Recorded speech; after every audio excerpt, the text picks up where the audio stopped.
Espero que se encuentren bien en este momento. Vamos a continuar con las contribuciones a la ciencia de la lógica del Seminario de Estudios Hegelianos de UAM Iztapalapa.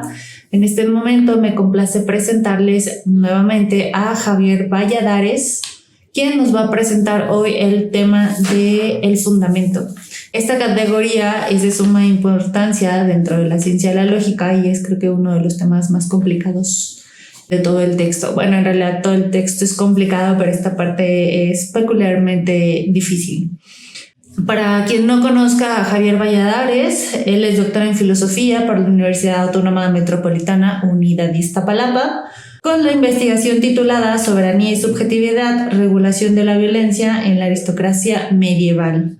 Es profesor de asignatura en la Facultad de Estudios Superiores de Acatlán y de la FES Aragón de la Universidad Nacional Autónoma de México. Y sin más por el momento, los dejo con Javier Valladares.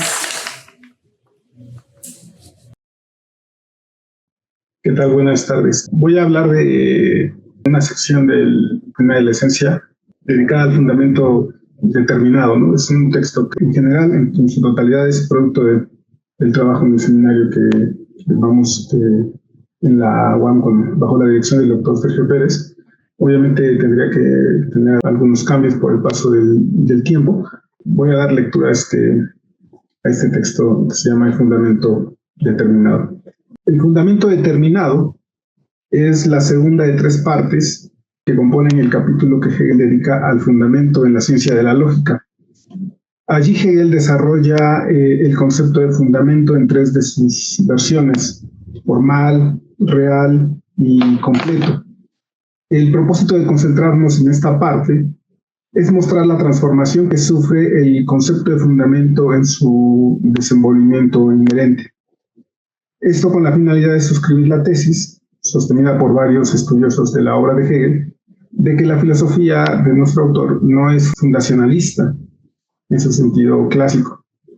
Como veremos, la determinación del fundamento no es desechada o suprimida en el pensamiento de Hegel, pero sí es transformada de manera radical. La tradición filosófica, al referirse al fundamento, puede hacerlo en un sentido epistemológico o también en un sentido distinto, en un sentido ontológico. No es lo mismo preguntar por el fundamento de nuestro saber o de las posibilidades del conocimiento en general que preguntar sobre el fundamento de lo que es. En el terreno del idealismo alemán, como es sabido, es insuficiente detenernos en el ámbito de las coordenadas epistemológicas. Pensar el fundamento implica pensar tanto al saber como fundado, como al ser requiriendo de un fundamento. Hay que dar cuenta o fundamentar al saber del ser como el ser del saber, sin que la marca de la separación sea insalvable en estas relaciones de fundamento. Mostrar la unidad de ser y pensar implica posicionarse, pues, en el terreno de la metafísica. Y hoy, como desde hace ya 200 años, el nombre de Hegel supone una apuesta por la metafísica. Si bien es cierto que hay proyectos que buscan recuperar la filosofía hegeliana de ese terreno, excluyendo todo aquello que pueda ser considerado metafísico, tal tarea no deja de ser problemática en la medida en que el propio Hegel afirma en la introducción de la ciencia de la lógica que ésta se ocupa de lo que de manera clásica se denominó como metafísica. Estas referencias suelen ser utilizadas para desechar a Hegel como un viejo metafísico que no ha tomado en serio las grandes críticas modernas a la metafísica. Así, resulta comprensible que posturas anti o post-metafísicas busquen revalorar o revaluar la obra hegeliana sin ese aspecto molesto de su obra. Sin embargo, existen también proyectos que no sucumben ante esta tentación y se proponen más bien reconocer qué es lo que significa la metafísica en Hegel. Si el pensamiento de Hegel ha de seguir siendo actual, lo es con su metafísica, pero una metafísica que cumpla con los estándares críticos de la modernidad. Dicho sea de paso, fue el propio Hegel quien ya señalaba que la metafísica no podía hacer oídos sordos de las críticas de las que era ya objeto. Hegel escribe lo siguiente en la ya señalada Introducción a la ciencia de la lógica. Cito a Hegel. En la antigua metafísica se atrajo, por consiguiente, el bien merecido reproche de haber utilizado aquellas formas puras del pensamiento sin crítica, lo subrayo, sin crítica, sin indagar previamente si eran capaces de constituir las determinaciones de la cosa en sí, según la expresión kantiana, dice Hegel, o mejor dicho, de lo racional, ni cómo tenían tal capacidad. Fin de la cita de la introducción. Hegel señala explícitamente que los conceptos de la metafísica no pueden seguir operando de manera dogmática, sino que deben ser sometidos a la crítica. Y su obra no es más que ello. La lógica hegeliana es el examen que busca demostrar la necesidad de las formas puras del pensamiento. Si hay una metafísica hegeliana, ella es crítica de suyo. Si la crítica es efectiva, entonces los conceptos o determinaciones de la metafísica en la obra de Hegel no pueden ser los mismos que se encontraban en la antigua metafísica. Es por eso que el fundamento en Hegel no es el mismo que encontramos en la antigua metafísica. Justamente allí, en el modo en que opera el fundamento, podemos reconocer una de las disputas y malentendidos en torno a la metafísica hegeliana. El fundamento como razón de ser o también como principio es uno de los blancos favoritos cuando se trata de disolver o negar la actualidad de la filosofía de Hegel, pues se considera que la forma clásica del fundamento, es decir, la separación por un lado de un fundamento y por el otro lado de un fundamentado, se hallaría ya agotada. Y más porque se consideraría que sería una separación absoluta, ¿no? Como si el fundamento fuese un fundamento trascendente, ¿no? La existencia y consistencia de un fundamento, así como su relación con aquello que fundamenta, son en general negados y por tanto desechados. Lo que hay que hacer para revalorar el fundamento en Hegel no es afirmar directamente esa relación, sino cuestionar qué significa esa categoría, fundamento, en la filosofía de Hegel. Preguntarnos si él piensa el fundamento y lo fundado en esos términos de separación y de exterioridad. En el apartado señalado de la ciencia de la lógica encontramos una crítica a esta separación del fundamento por un lado y lo fundado por el otro. Esta crítica de la esencia como fundamento ha llevado a que una lectura no fundacionalista de Hegel sea posible. Por supuesto, no para alinear a Hegel con las filosofías antifundacionalistas con acento relativista, nihilista, desconstructivista, sino para mostrar que la filosofía de Hegel problematiza y da salida de manera rigurosa a problemas que siguen siendo pertinentes en la actualidad. Por ejemplo, en su artículo La crítica del fundacionalismo, que en la doctrina de la esencia, Stephen Houlgate busca mostrar cómo el esencialismo o fundacionalismo atribuido a Hegel se demuestra erróneo cuando reconocemos el modo en que la esencia opera en la obra de Hegel. La negatividad de la esencia, opuesta a la idea sustancial de la esencia, mina la idea de un fundamento, ya sea profundo, interno, escondido o detrás del ser. Para Houlgate, si seguimos a Hegel en la ciencia de la lógica, jamás encontraremos tal concepción de esencia. Por su parte, William Maker busca mostrar en su libro Filosofía sin fundación o sin fundamentos, repensando a Hegel, señala que los problemas expuestos por el antifundacionalismo relativista encuentran un antídoto en el pensamiento sistemático de Hegel. Pero esto que presentamos hoy no busca mostrar directamente cómo se constituye el pensamiento no fundacionalista en Hegel o si tiene estas consecuencias. Nos detendremos en una de las partes de un capítulo de la doctrina de la esencia, más específicamente en el segundo apartado del capítulo 3 de la primera sección de la doctrina de la esencia, a saber el apartado titulado El fundamento determinado. Para dar seguimiento a las transformaciones del fundamento en su despliegue o en su operación. Esto con la finalidad de recorrer el camino en que se disuelve la representación usual fundamento y aparece una forma completamente distinta de pensar el fundamento. No se trata de una nueva opción para pensar el fundamento, sino el desenvolvimiento inherente de esa determinación reflexiva. Esa es la apuesta de Hegel. Viéndolo en perspectiva, lo que ese apartado de la ciencia de la lógica nos muestra es un auténtico eclipsamiento del fundamento, o para decirlo en palabras de Hegel, de su superación. Empiezo con el tema del fundamento determinado, ¿no? El capítulo sobre el fundamento viene precedido de las llamadas determinaciones de la reflexión, que concluyen con la contradicción, las esencialidades, ¿no? ¿Cuál es el estatuto del fundamento? Hegel escribe que, y cito a Hegel, el fundamento es el mismo, por tanto, una de las determinaciones de reflexión de la esencia, solo que es la última. No es más bien sino la determinación de ser determinación asumida o superada, ¿no? De la cita. ¿Qué quiere decir esto? ¿Qué significa el pasaje de la contradicción al fundamento? Una determinación reflexiva o esencialidad no es una categoría como las determinaciones del ser. Implica un movimiento del pensamiento de sí misma hacia sí misma. El fundamento como una determinación reflexiva quiere decir en primer lugar que el fundamento no es un sustrato ni algo externo al desenvolvimiento lógico que Hegel nos está mostrando, sino que él es, como toda determinación reflexiva, pura negatividad.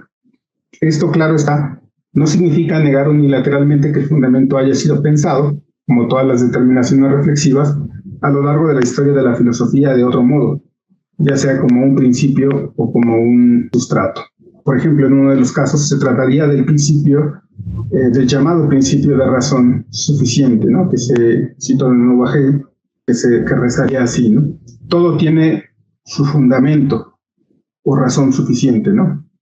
Continúa Hegel. Lo que esto quiere decir en general es que no hay que considerar el ente como algo que es, como inmediato, sino como puesto. Subraya Hegel el hecho de ser puesto. De la cita. Pero como sabemos, con Hegel no podemos quedarnos en principios, ¿no? Aunque es una cita de Hegel, no es que él diga que el fundamento está expresado de la mejor manera en esta forma de principio. Justamente porque un principio funciona como un fundamento, es decir, como axioma o como el sostén último de un proceso de conocimiento o de constitución de la objetividad. Justamente pensar esas formas puras del pensamiento como principios, como algo dado a priori, es, como recordábamos, lo que ha valido las merecidas críticas de la metafísica. Hay que tomar esas formas de manera crítica, es decir, pensar las razones de su necesidad, o lo que es lo mismo, dar cuenta del proceso de su constitución. Por ello, no es un asunto meramente academicista en señalar que el fundamento viene de la contradicción y que es una determinación reflexiva. El fundamento busca resolver el punto sin retorno en el que el desenvolvimiento de las determinaciones reflexivas cae al llegar a la contradicción. Así pues, resulta claro que el modo de leer las tres partes del apartado dedicado al fundamento determinado, a saber, el fundamento formal, el real y el completo, no deben ser tomados como si se tratara de tres modos indiferentes de pensar al fundamento, sino como el desenvolvimiento de la misma determinación de fundamento en tres fases distintas.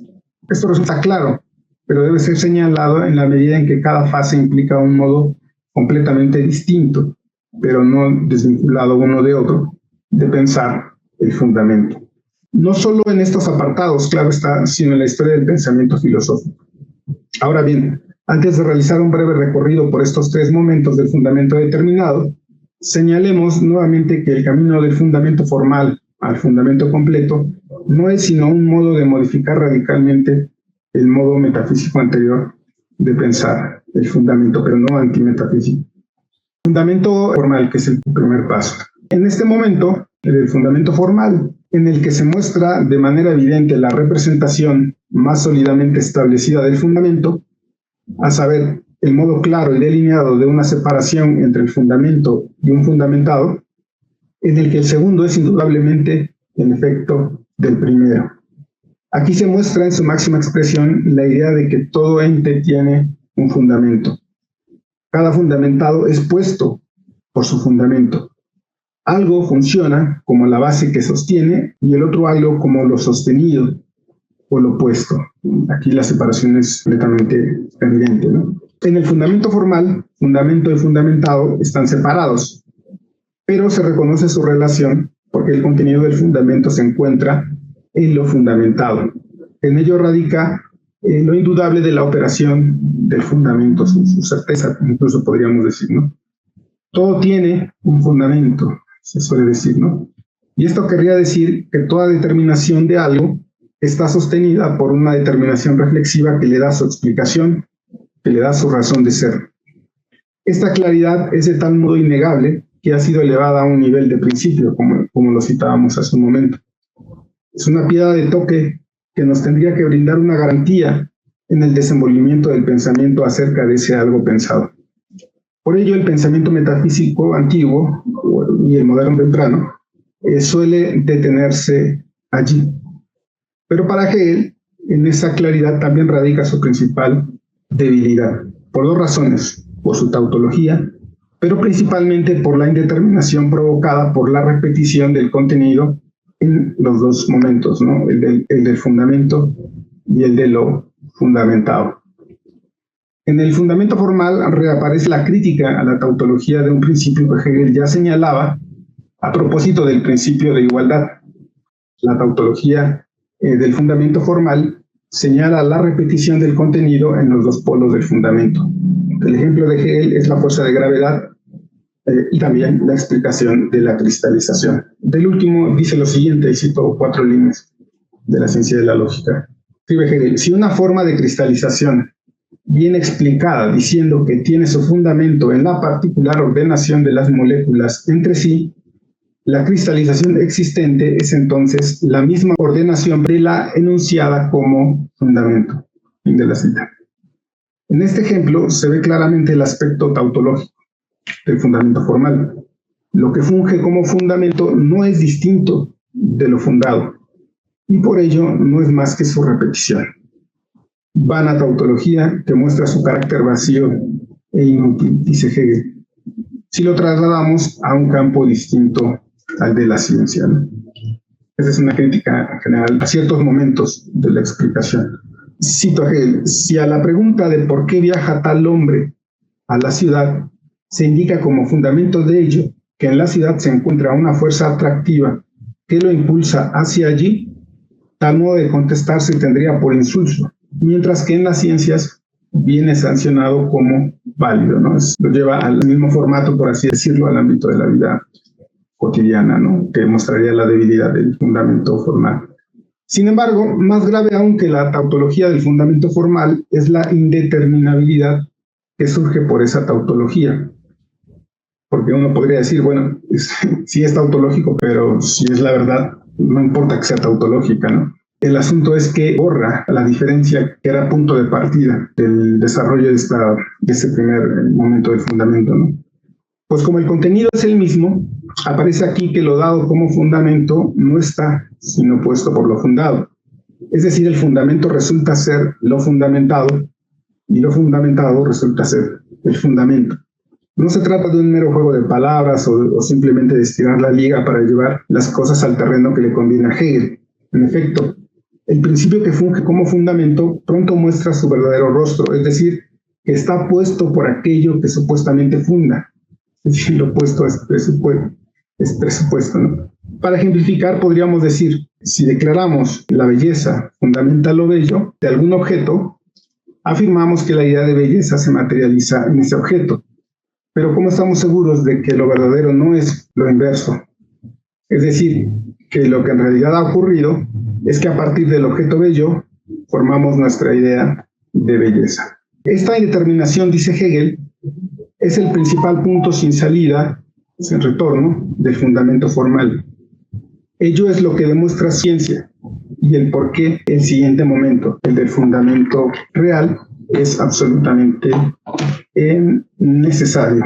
Pero antes de ello, es importante detenernos en la intervención de Beatriz Longenesse, cuyo tratamiento a propósito de los 3 momentos del fundamento determinado es célebre, en parte porque da cuenta de cómo estas formas de pensar el fundamento, a pesar de la intervención de Hegel, se reiteran en la historia de la filosofía. Reiteran porque no se trata únicamente del pasado filosófico conocido por Hegel, sino de filósofos posteriores que incluso se ubicaron críticamente respecto a Hegel. En su obra, de esta autora que mencionamos, La crítica de la metafísica de Hegel, Longuenesse señala, guarda la crítica de Feuerbach y del joven Marx, que seguía muy de cerca a Feuerbach, a Hegel como una repetición de la crítica de Hegel al fundamento formal. Feuerbach y Marx critican a Hegel que ellos leen, de invertir la relación entre los conceptos del pensamiento, en el sentido en que se toma en esa lectura, y la realidad empírica. Hegel estaría poniendo el pensamiento como fundamento de la realidad empírica, cuando, desde su posición crítica, lo que en realidad ocurre es que la idea está llena con los contenidos sacados de la, entre comillas, realidad empírica. Pero esta inversión, nos señala Beatriz Longuenesse, es la misma que ocurre en el fundamento formal cuando descubrimos que el fundamento en verdad es lo fundamentado y viceversa. Hegel lo pone del siguiente modo, asunto Hegel, la ciencia de la lógica. El lado del fundamento se ha mostrado como siendo el mismo al opuesto y el lado de lo fundamentado como siendo el mismo fundamento. Cada uno es en este aspecto esta identidad del todo. Fin de la cita. El fundamento deja de ser lo que funda porque en realidad es fundado. El fundamento pierde toda consistencia y por ello es necesario pasar del pensar de otro modo ese concepto. Pasamos así al segundo momento, el del fundamento real, ¿no? El fundamento real es la solución inherente al fundamento formal, pues busca resolver el callejón sin salida del momento anterior, teniendo como horizonte el fracaso mismo de ese primer momento.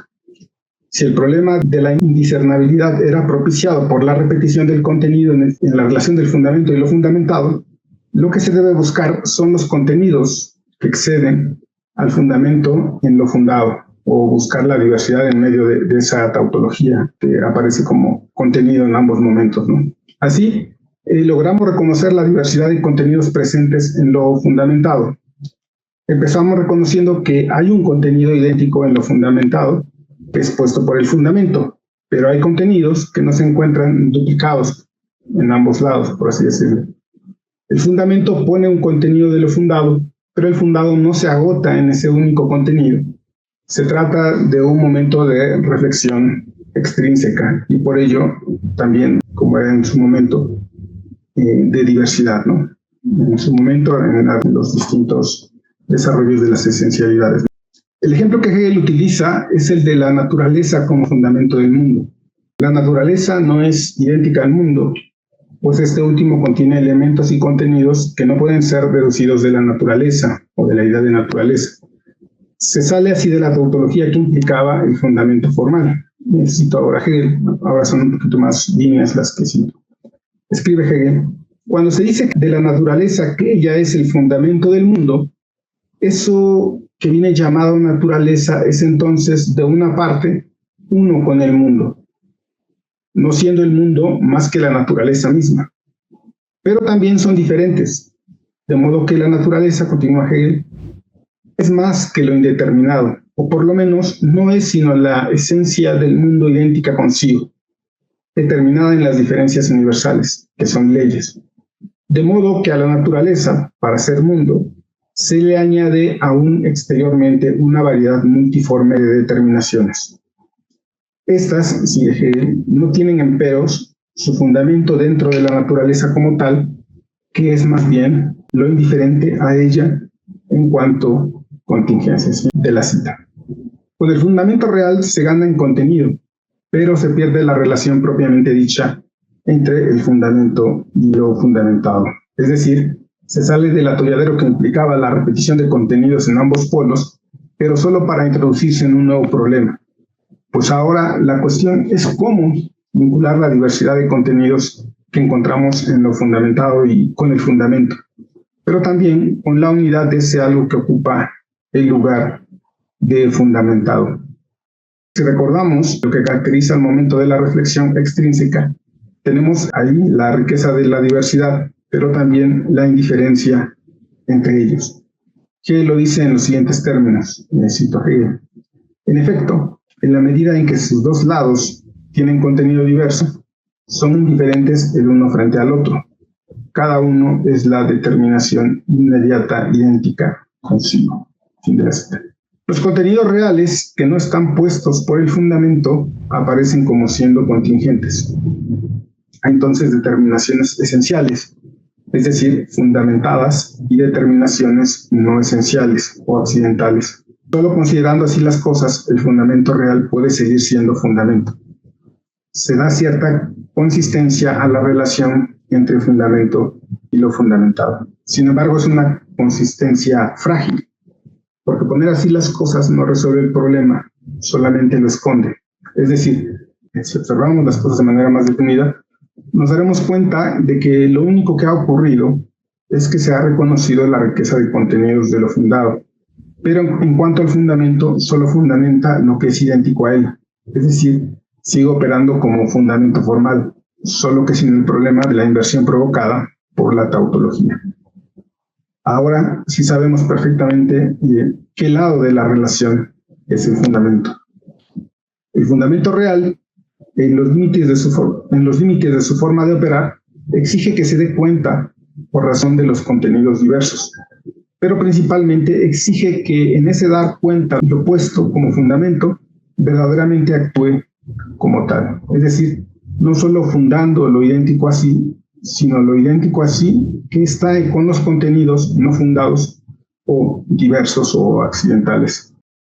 Como se ve, el fundamento real abre la puerta al fundamento completo, o para ponerlo de otra manera, él mismo deviene lo que Hegel llama el fundamento completo, y ese es el último momento de este desarrollo del fundamento en Hegel, ¿no? El fundamento real implica una diversidad de contenidos. Solamente uno de ellos está fundado, siendo los demás accidentales. La relación entre el fundamento y lo fundamentado se debilita al grado de que lo fundamentado pierde consistencia. El fundamento completo tiene como tarea restablecer la unidad de lo fundamentado, unidad que a su vez restablezca la relación entre fundamento y fundamentado, que se ha dispersado con la forma de operar del fundamento real. Por supuesto, no se puede regresar al mero formalismo del primer momento del fundamento determinado, el fundamento formal. La unidad debe mantener la riqueza de contenidos alcanzada en el segundo momento del fundamento real. Para decirlo de un modo claro, el fundamento sobreviviente en el fundamento real debe ser rescatado de la dispersión, haciendo que dé cuenta de la diversidad de contenidos. O, como lo dice el propio Hegel, el fundamento debe ser fundamentado, y cito a Hegel. Pero como ser puesto, el fundamento mismo ha regresado entonces a su fundamento. Eres ahora un fundamentado. ¿Qué tiene? Dice, otro fundamento. Fin de la cita. Pero este otro fundamento no puede ser otro fundamento de la misma especie. Fundamento de fundamento, ¿no? De ser ello, estaríamos ante el mal infinito, en el que no se resuelve el problema del fundamento, sino que solo se desplaza al infinito. Tampoco es un fundamento más profundo, otro más allá que reagrupe al par fundamento fundamentado en una unidad que crea un nuevo fundamento. No, el fundamento completo lo que hace es vincular, relacionar en una unidad los contenidos diversos.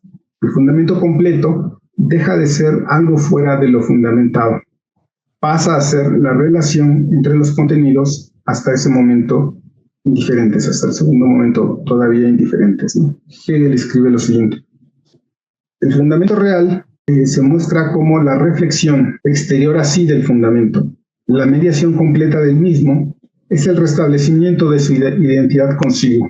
Pero, dado que ésta ha obtenido de este modo al mismo tiempo la exterioridad del fundamento real, entonces la relación del fundamento formal es, dentro de esta unidad de sí misma, y del fundamento real, precisamente en la misma medida, fundamento tan ponente como asumente de lo que se asume. Así, ¿no? Fin de la cita. El fundamento completo es la unidad del fundamento formal y el fundamento real. Esto significa que obtiene la unidad de lo fundamentado presente en el primer momento y la riqueza de contenido del segundo momento. Pero esto solo es posible disolviendo propiamente la clara separación entre lo que fundamenta y lo fundamentado. El fundamento, para decirlo de algún modo, no es sino la relación misma que da unidad a lo fundado, o lo que es lo mismo. El fundamento y lo fundamentado dejan de ser dos polos distintos para convertirse, lo fundamentado, en una unidad que no es sino producto de la misma actividad del fundamento. Con ello, la riqueza de contenidos del segundo momento no es absorbida o tragada por el elemento esencial. Asumimos aquí una lectura, la de Beatriz Longuenese, quien lo expresa del siguiente modo, ¿no? La cito: el fundamento completo es, pues, lo que fundamenta el fundamento real. No es la determinación esencial la que fundamenta la relación. Más bien, la relación en la que la totalidad de las determinaciones de una cosa se piensa es aquello que fundamenta la determinación esencial y su relación con las determinaciones no esenciales. La unidad, escribe ella, debe ser pensada antes que las funciones respectivas de las determinaciones que puedan ser pensadas.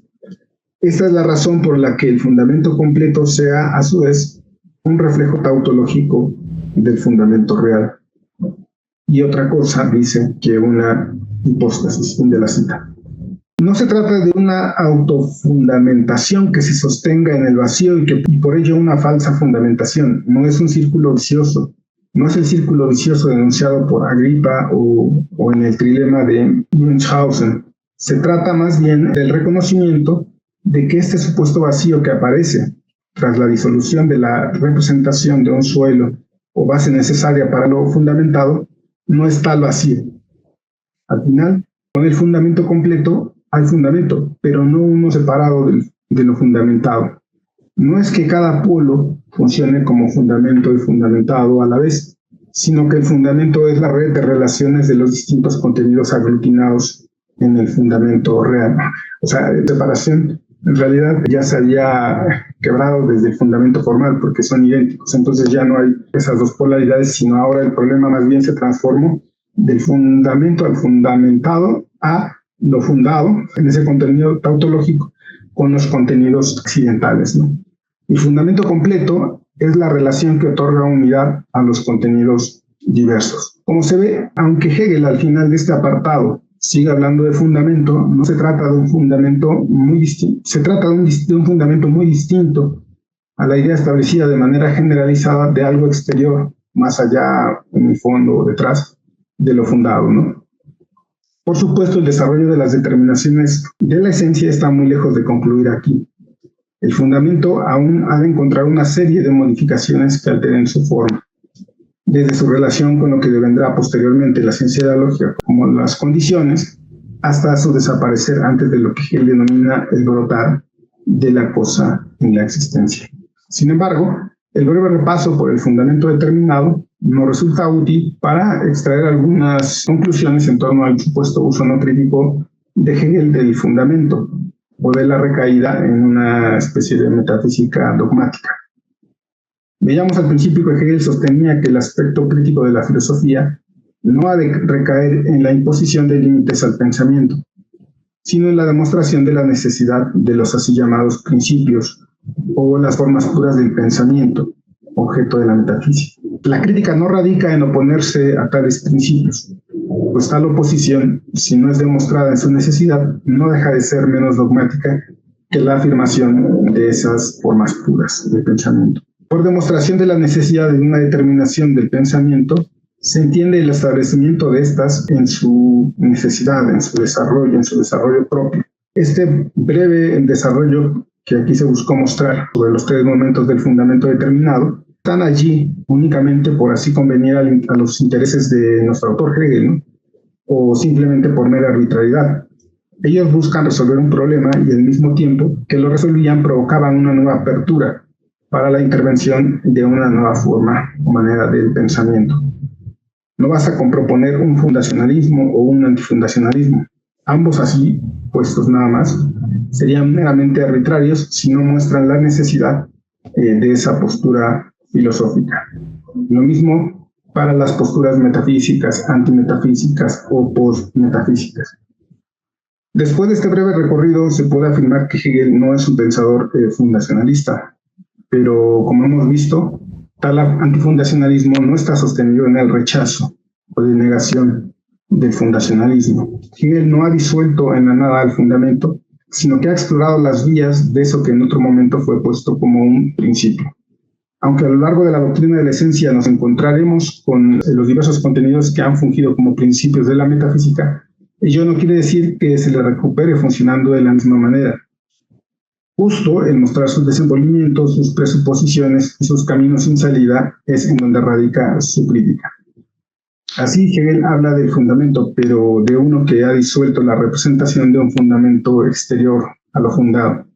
El tratamiento de Hegel del fundamento muestra que ello no está ni al lado, ni escondido, ni en lo profundo de lo fundado, sino que es aquello que en una primera instancia le brinda unidad. Y como ya se adelantaba, estamos lejos aún de concluir con su desenvolvimiento en la esencia de la lógica. De algo como esto se trata justamente, eso que algunos autores han rescatado de Hegel en algunos pocos momentos de la esencia lógica, que él denomina pensar sin presuposiciones. Gracias, Javier. Fue una exposición muy clara de esta parte que es especialmente compleja, porque como lo señalabas, el concepto de fundamento inmediatamente nos lleva a la idea de algo que subyace, ¿no? Me gustaría que volvieras y presentaras un poco, digamos, esta posición de Hegel respecto a las otras posiciones fundacionalistas, ¿no? Hegel no dice que las cosas no tienen una razón de ser. Lo que él dice es que la razón de ser está en el desenvolvimiento de las cosas, ¿no? Y no está en otra parte. Me gustaría que volvieras sobre este punto porque creo que es el punto en el que generalmente se comprende mal, se malinterpreta a Hegel como si él renunciara a la idea de que hay una razón de ser. ¿Cómo responderías a alguien que diría esta crítica a Hegel? Yo creo que las dos posturas, una postura que fuera puramente fundacionalista o una que fuera puramente antifundacionalista, estas dos posturas por sí mismas serían unilaterales, ¿no? Un poco lo que hace Hegel en el desarrollo del fundamento es intentar mostrarlo, las tensiones, las oposiciones, los fines que buscan resolver, y en todos ellos vamos a encontrar claramente momentos que se adecuarían a lo que se conoce como fundacionalismo, ¿no? Y habría momentos que se encontrarían posición antifundacionalista, ¿no? Por ejemplo, el primero, el fundamento formal, sería claramente fundacionalista, ¿no? Porque hay un fundamento claramente diferenciable y un fundamentado. Y operan, los ejemplos son muy sencillos, los que utiliza Hegel tal vez, pero en esa sencillez o en esa simplicidad se busca mostrar claramente en qué radicaría ese momento fundacionalista, ¿no? O sea, cómo el fundamento es la base, lo que sostiene, lo que da cuenta, lo que explica, incluso la causa, en el sentido aristotélico, es de lo que es, ¿no? Entonces, ahí uno podría decir que Hegel es perfectamente fundacionalista, pero en el último momento, la diferencia entre la separación entre los dos momentos se disuelve, donde en realidad el momento esencial, por así decirlo, así lo pone Hegel, es decir, el momento de lo fundamentado, que contiene los contenidos fundamento, ya no importa, digamos, porque lo que importa es cómo da causa, cómo da cuenta de los otros contenidos accidentales, se vuelve lo más importante, ¿no? Pero sin eliminar, porque esa podría ser como una posibilidad, no sé, en otro pensamiento, decir que, bueno, ahí colapsa el fundamento y ya no hay más fundamento, pero lo interesante aquí es que Hegel dice que eso sigue siendo fundamento, ¿no? Que eso que aparecería como antifundacionalismo sería directamente hablando es el fundamento en sí mismo, ¿no? Entonces, ¿qué sería más verdadero? ¿La posición última respecto a la primera?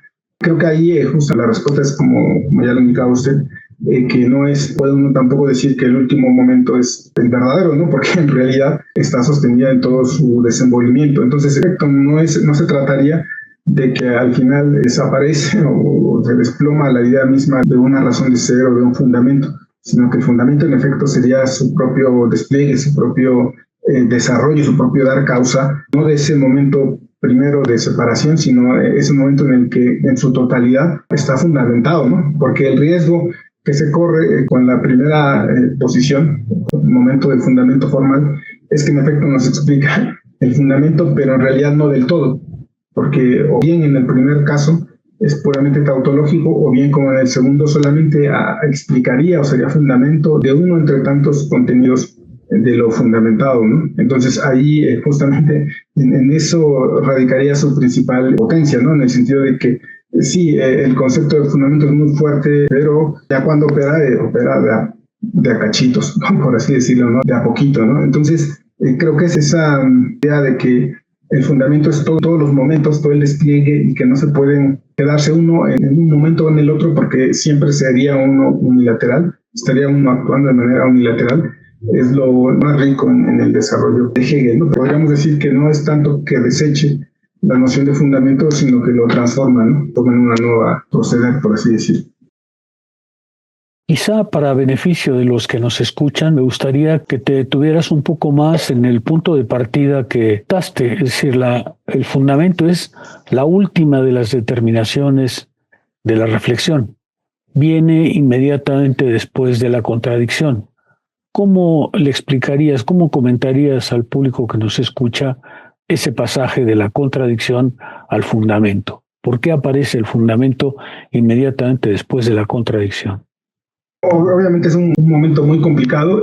La razón por la que señalaba ese momento anterior es porque en general el fundamento se suele pensar como esa separación entre el fundamento y lo fundamentado, y ese fundamento se tiene que presuponer ya allí, va a aparecer apenas aquí, ¿no? Entonces la idea de que aquí el fundamento no estaba ya desde el principio es puesto ya solamente por la manera en la que va desarrollando Hegel la ciencia de la lógica, ¿no? Y también porque en cierta concepción, por decirlo de un modo sustancialista del fundamento, esa misma noción estaría ya anulada, porque el fundamento viene de las esencialidades, de las determinaciones de la reflexión, ¿no? Y es por ello que no puede haber ninguna manera de interpretar ese fundamento como sustancial, porque no está en ningún momento, ¿no? Hacen todo ese aspecto, ¿no? El fundamento viene del movimiento de las esencialidades, que es pura negatividad, o sea, no hay ningún aspecto sustancial puesto allí en juego, ¿no? Entonces, por eso hacía referencia a eso, ¿no? Ya respecto al pasaje propiamente dicho, las esencialidades son el momento de la identidad, de la diferencia, de la diversidad, de la oposición y de la contradicción. Todos esos momentos tienen la característica de ser puros movimientos reflexivos. En algún momento se puede introducir un momento de externalidad, en particular por el momento de la reflexión externa, pero en general lo relevante es el movimiento de las esencialidades, ¿no? Que cada vez van introduciendo una mayor complejidad de diferencia, ¿no? De la identidad prístina, por así decirlo, del primer momento se va introduciendo la diferencia que incluye la identidad, la diferencia que está en la identidad, la diferencia en sí misma, hasta llegar a la oposición, ¿no? Que en el momento en el que se pasa de una oposición entre dos momentos a la oposición de sí mismo, ya estamos en la contradicción, ¿no? Es raro el momento de la contradicción, porque muchos quieren o hemos querido, uno siempre no puede no hacerlo, de buscar si en este momento de la contradicción está en juego lo relevante de la dialéctica, ¿no? Porque la contradicción está en todo, ¿no? Pero acá es la contradicción en sí misma, ¿no? No la contradicción que opera en muchos momentos, ¿no? Porque ahí ya se introducen otros momentos y otros elementos. Acá es la contradicción en sí misma, y esa contradicción en sí misma, dice Hegel, tiene dos salidas, ¿no? La salida a su perecer o su salida en el fundamento, ¿no? El fundamento aparece allí en primer momento como el momento de absorción, por así decirlo, de lo contradictorio, de lo que se contradice consigo mismo, ¿no? De cierto modo, el fundamento lo que haría sería como ampliar terreno, justamente, un fundamento, el terreno, el suelo en el cual se está llevando a cabo la contradicción para que no perezca, ¿no? Estos dos lados, el fundamento y lo fundamentado, en cierto modo son la resolución de la contradicción, ¿no? Por supuesto hay interpretaciones, ¿no? Hay un montón de lecturas. Quizá una tercera cuestión, solamente para que amplíes lo que has venido diciendo. El tránsito del fundamento real al fundamento completo. Es decir, Hegel, ¿por qué lo digo? Porque muchas veces cuando uno trata de producir algún conocimiento, cuando uno trata de producir algún nuevo conocimiento o tal, suele quedarse en el fundamento real. Es decir, lo que uno explora son las determinaciones externas que pueden dar cuenta del objeto que estamos pensando, y parecería que el pensamiento en cierto modo se satisface en ese momento, pero Hegel no. Hegel nos dice que hay que pasar al fundamento completo, es decir, que hay que absorber el momento real y el momento formal para que el fundamento sea completo. ¿Por qué sucede eso, Javier? Si resumimos así, el fundamento formal es el momento de diferencia clara entre fundamento y fundamentado, ¿no? Y esa simplicidad o esa claridad implica que no hay duda de que el fundamento pone o fundamenta lo fundamentado, porque su contenido está presente en lo fundamentado, ¿no? Entonces, allí estamos en la plenitud, digamos, del fundamento operando, ¿no? Pero es ya Hegel que allí el problema es la tautología, porque en realidad lo que pone tendría por qué distinguirse del opuesto, ¿no? De lo fundamentado, ¿no? Por eso pone ese ejemplo de, bueno, ¿por qué voy a X lugar? Ah, porque hay una fuerza que me atrae para ir hacia allá, ¿no? Entonces, en realidad no habría un momento de diferencia, sino de pura tautología, ¿no? Bueno, y esa es la forma, ¿no? La pura forma es eso, que el fundamento funde a lo fundamentado, ¿no? Pero ahí hay una especie de déficit, por así decirlo, de contenido, ¿no? Porque es lo mismo, ¿no? En el segundo momento, en el fundamento real, justamente se busca resolver ese contenido, ¿no? Como se corre el riesgo en la primera de que lo fundamentado sea lo fundado y viceversa, y lo fundado sea lo fundamentado, en el fundamento real, a la vez que se soluciona el déficit de contenido, por decirlo de algún modo, también se intenta resolver ese callejón sin salida en el que caía el fundamento real, de que ya cuál era el fundamento y cuál era lo fundado, se volvía indiscernible, ¿no? Entonces, aquí, justamente, a la vez de que se resuelve el déficit de contenido, se hace al mismo tiempo para resolver ese problema, para que quede claro cuál es el fundado y cuál es el fundamentado, ¿no? Y entonces ahí ya podemos ver que lo fundamentado tiene otras características, otros elementos, otros momentos que claramente son distintos por el fundamento, pero ahí puede quedar la duda. O esos contenidos tienen otro fundamento, o son puramente no esenciales, o son puramente no accidentales. Uno se puede contentar, en particular, por el amor a la contingencia, ¿no? Pues así puede ser. No puedes dar cuenta de todo, ¿no? Hay simplemente cosas que por mera accidentalidad, ¿no? Pero ya somos conscientes de que eso está en juego. También tendríamos que ser conscientes de que lo único que ha ocurrido con el fundamento real es como introducir esos contenidos distintos al fundamento en lo fundamentado, solamente como ponerlos al lado, ¿no? Porque al final de cuentas, el fundamento solamente se reduciría de lo fundamentado que estaría en ese fundamento, ¿no? Sería simplemente como si al fundamento formal le hubiéramos recubierto con otros contenidos diversos, ¿no? Y en realidad ya no habría ni siquiera resuelto problemas que ya contenía ese primer fundamento formal. En cierto modo, la unidad del fundamento completo, que da unidad del momento real y el momento formal, no es solamente como una idea de que hay que unir los dos momentos, ¿no? Sino que en cierto modo es una necesidad de los dos momentos, ¿no? Porque si el primer momento no se resolvió en el segundo momento y el segundo momento no resuelve el primero y al mismo tiempo abre un nuevo problema, se exige forzosamente una nueva formulación del fundamento, ¿no? Y por eso ahora se cambia de terreno, por así decirlo, ya no de buscar el fundamento de lo fundamentado, de darle un nuevo peso. El problema se pone en primer momento si se buscara fundamentar el fundamento, o si todos los momentos diversos del contenido tendrían que tener su propio fundamento. Pero en ambos casos se cae en un mal infinito, ¿no? En un infinito, digamos, regresivo del fundamento, y luego el otro fundamento, el otro fundamento, o también en el otro donde todos los momentos tienen que tener un montón de fundamentos y habría un montón de fundamentos operando en lo fundamentado. Entonces, en los dos se cae en el mal infinito y la única solución sería relacionar los distintos momentos del fundamentado, y esa relación es en sí misma ya el fundamento, ¿no? Entonces, no sé si sea la única, pero capaz que el pensamiento, la posición que acepta, que también podría ser dogmático, a la contingencia como lo dominante, sería una razón de esa satisfacción con el segundo momento. No sé si pudiera haber un ejemplo como para ayudar un poco más a la audiencia que no está tan cercana a la ciencia de la lógica, que pudiera diferenciar como entre el fundamento formal, el fundamento real y el fundamento completo. O sea, puede ser gigantesco todo eso. Pero no sé si tú estás a favor o en contra de los ejemplos, aunque puedan estar como muy alejados de lo muy formal del apartado de la ciencia de la lógica, pero algo que pueda como a lo mejor hacer más sencilla como la explicación de esta transición de un fundamento a otro. justamente yo me fui del lado de los ejemplos, ¿no? Que da Hegel, ¿no? Porque si me meto como en el desarrollo, así como en el momento de las reflexiones, se hubiera estado muy complicado, ¿no? Más bien me fui del lado de los ejemplos, ¿no? Para decirlo de otro modo, o para recuperar más bien los mismos ejemplos. En el fundamento formal, uno puede pensar, por ejemplo, en fuerzas, ¿no? De la física moderna, ¿no? De la clásica, cuando habla de una fuerza atractiva y una fuerza repulsiva, y justamente se señala eso, ¿no? Por ejemplo, en la gravedad, ¿no?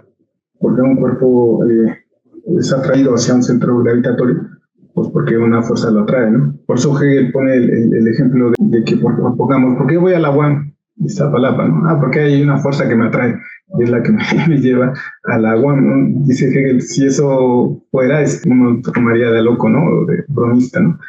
Pero si uno lo dice en la ciencia, está muy bien, ¿no? O sea, hay una fuerza de gravedad. ¿Por qué es atraído?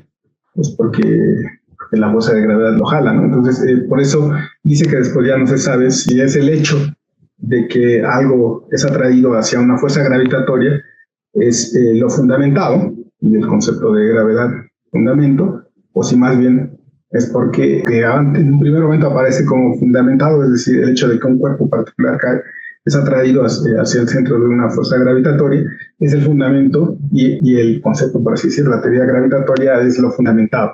Entonces, ahí ese sería el momento formal. En el momento real podríamos pensar, por ejemplo, la teoría de la caída libre de Galileo, o sea, donde se dice, bueno, todo cuerpo cae acelerándose al cuadrado, ¿no? Entonces, es perfecto, ¿no? Y sería el fundamento, y si uno pone un cuerpo que cae, pues en efecto cae, ¿no? Acelerándose al cuadrado, ¿no? Pero después resulta que no cae exactamente con esa misma aceleración, porque no sé, porque está por encima del nivel del mar, ahí en Iztaccíhuatl, o porque hacía mucho viento y eso lo movió. Entonces ahí se introducen otros elementos empíricos, por así decirlo, que alteran la pureza del fundamento, que en ese caso sería la caída libre, y una caída libre efectiva, ¿no? En este caso tendríamos que introducir momentos contingentes, ¿no? La altitud, la densidad del aire, el viento. Pero entonces, ¿qué hacemos con esos elementos, no? ¿Qué hacemos con esos elementos que intervienen? Si uno podría decir, bueno, entonces, o una de dos, o aparece como pura contingencia, o después hay que ver si se puede hacer una teoría de la caída libre que dé cuenta de todos esos elementos, o si cada elemento tiene que tener su propio fundamento, ¿no? El fundamento de la densidad del aire, el fundamento de la altitud, el fundamento del viento, del calor, etcétera, ¿no? Entonces ese sería el fundamento real. O sea, la gracia aquí es que ya no es puramente tautológico, sino que se introducen ya los momentos diversos, extrínsecos incluso, y el fundamento completo, o sea, creo que es justamente la apuesta hegeliana, ¿no? No sé si seguramente hay momentos en los que la historia de la filosofía, del conocimiento, del pensamiento, de la acción pueda operar, pero en general justamente eso sí creo que es algo nuevo en el propio Hegel, ¿no? Beatriz Longanese, por ejemplo, decía, ese intento de unificación vendría de Kant, ¿no? O sea, porque Kant, esta idea del sujeto como lo que da unidad, estaría ya desde ahí, ¿no? Pero creo que es un poquito distinto, más allá de que en efecto sí lo que está en juego acá es la unidad, o sea, cómo se va a producir esa unidad de esos momentos. Creo que sí sería un momento propiamente hegeliano, o de captar el proceso, por así decirlo. Justo lo que te quería comentar, ves que esta parte, o sea, mencionas que viene en función del desarrollo de las esencialidades con la parte de la contradicción, pero antes de llegar al fundamento determinado está el fundamento absoluto, que es el desarrollo de esencia y forma, esencia y materia y forma y contenido. Y en esta parte que tú dabas en la exposición se alcanza a ver, ¿no? Porque justamente el fundamento formal realmente como es tan inmediato en forma y contenido que realmente no hay forma de separar entre el fundamentado y el fundamento. O sea, su contenido es inmediatamente el mismo. Por eso el fundamento real justo genera esta diversidad que permite una dispersión del contenido frente al fundamento. Y la idea del fundamento completo es como intentar recoger toda esta diversidad bajo un solo fundamento. Sin embargo, un poco lo tocaste en la exposición. Hegel va a desarrollar más esta idea y me parece que se vuelve a presentar conforme uno avanza en el texto. Porque, por ejemplo, ahorita que estaba revisando la parte de la aparición y la ley, o sea, el problema es ahí, ¿qué es fundamento de qué, no? Que la aparición fundamenta la ley o la ley fundamenta la aparición. Y lo que es el fundamento es la relación esencial.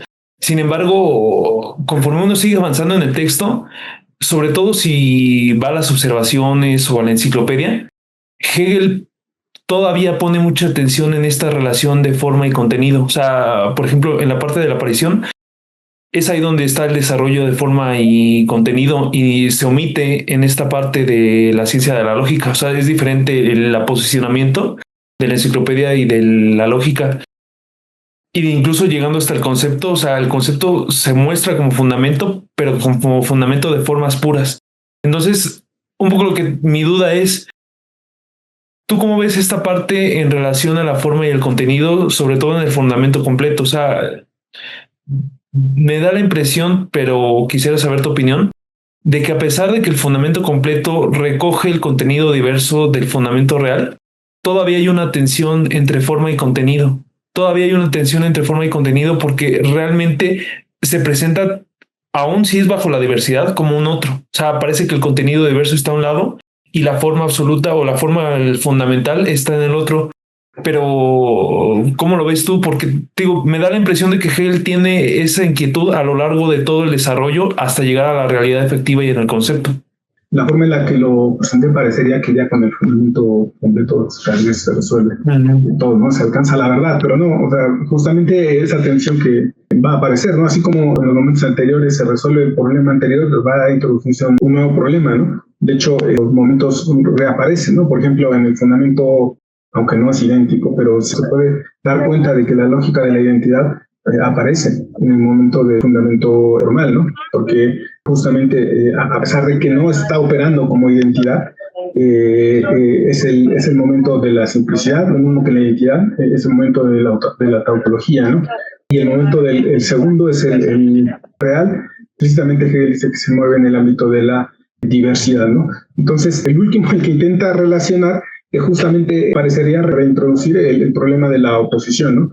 Porque si bien es cierto que intenta resolver como los momentos anteriores del fundamento, decir que hay que relacionar el momento aparentemente fundamentado y los momentos accidentales o diversos o externos incluso a esa fundamentado, apenas anuncia un intento de solución, ¿no? Pero en efecto hay una oposición entre, que podríamos decir, no poner en esos términos de forma y contenido, que es lo que hace que no sea el punto final, ¿no? Sino que apenas vengan los momentos que vienen más adelante, ¿no? Yo creo que sí, esa diferencia entre forma y contenido, a lo mejor no exactamente como forma y contenido tal cual, pero sí momentos que tienen distinta forma, intentan poner en relación, y ahí es donde van a surgir, me parece, los nuevos problemas de fundamento, ¿no? Y lo que decías, la apariencia justamente reaparece ese mismo problema, porque en efecto, ahí la ley en un primer momento aparece como casi como el primer momento del fundamento, ¿no? Como el momento del fundamento y la apariencia como lo fundamentado, ¿no? Lo que se tiene que dar cuenta de la apariencia, ¿no? Por eso es apariencia, ¿no? Porque no todo está en ella, está sostenida en la ley. El mismo ejemplo que los ejemplos que poníamos pueden caer también en el ámbito más rico todavía de la ley y la apariencia, ¿no? La gravedad, la fuerza, etcétera. Van a poner en juego otros elementos. Lo mismo antes que los posteriores desarrollos, ¿no? Creo que tampoco se agota el problema de la identidad, ¿no? Decía yo, bueno, es lo que he encontrado en algunos autores que señalan eso, que intentan encontrar, por ejemplo, en el desarrollo de la contradicción, como la última palabra de Hegel respecto a la contradicción, ¿no? O a la identidad.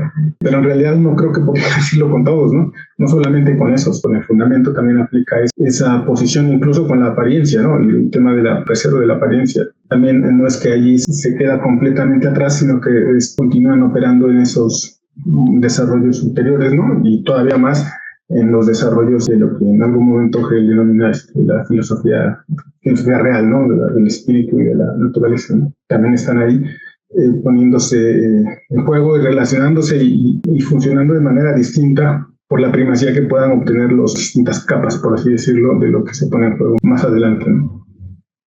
Una última cuestión, Javier, en esta línea que acabas de comentar con Iván, la causalidad, ¿te acuerdas la parte de la causalidad? ¿Caería en el mismo problema del fundamento? ¿Sería en cierto modo, digamos, una forma particular de esa dificultad?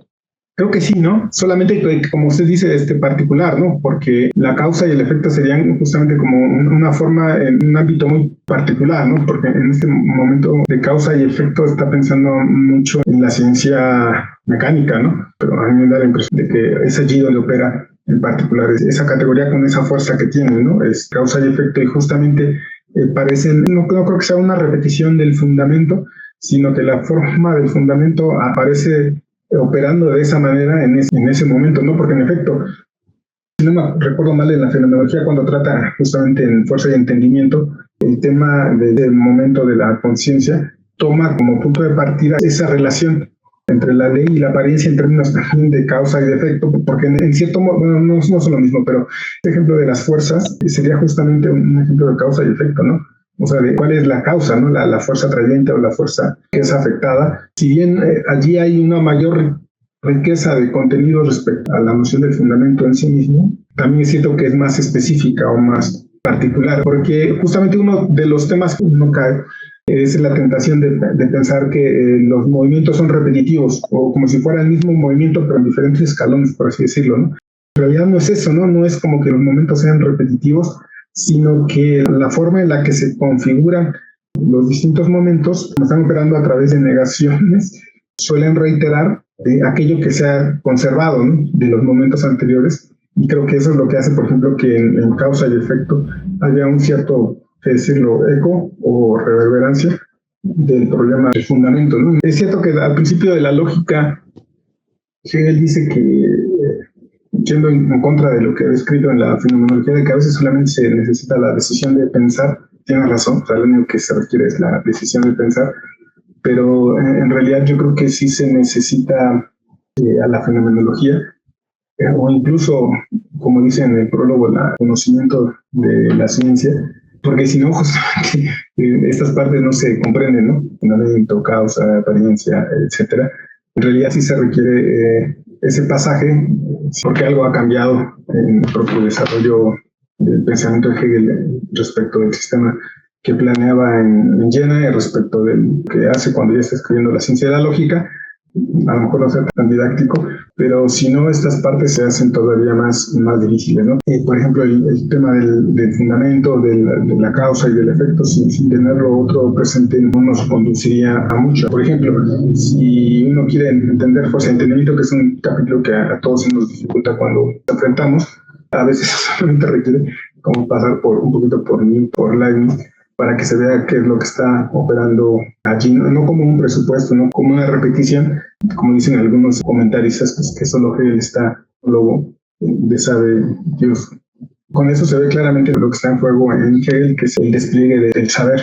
Como él le llama filosofía, es como ciencia efectivamente real, ¿no? Y se entiende ciencia efectivamente real no como sabiduría, es como saber del mundo, sino como un saber efectivo, ¿no? Y creo que por eso sí se tiene que pasar por el conocimiento pues, que la humanidad ha ido produciendo para ver cómo opera allí la intervención de Hegel, ¿no? Agradecemos enormemente la presentación de Javier Valladares, que nos ha presentado el tema del fundamento, que como ya se dieron cuenta es un poco complicado. Sin embargo, esperemos que les haya servido este material de apoyo en sus estudios. Y también quisiera agradecer a todas las personas que nos siguen en estas conferencias, así como a las personas que estuvieron en el seminario el día de la grabación. Y recuerden que si tienen alguna duda lo pueden dejar en los comentarios y en su momento, si se juntan algunas participaciones interesantes, podremos hacerles un video tratando de responder a sus preguntas. Esto sería todo por hoy y nos vemos hasta la próxima.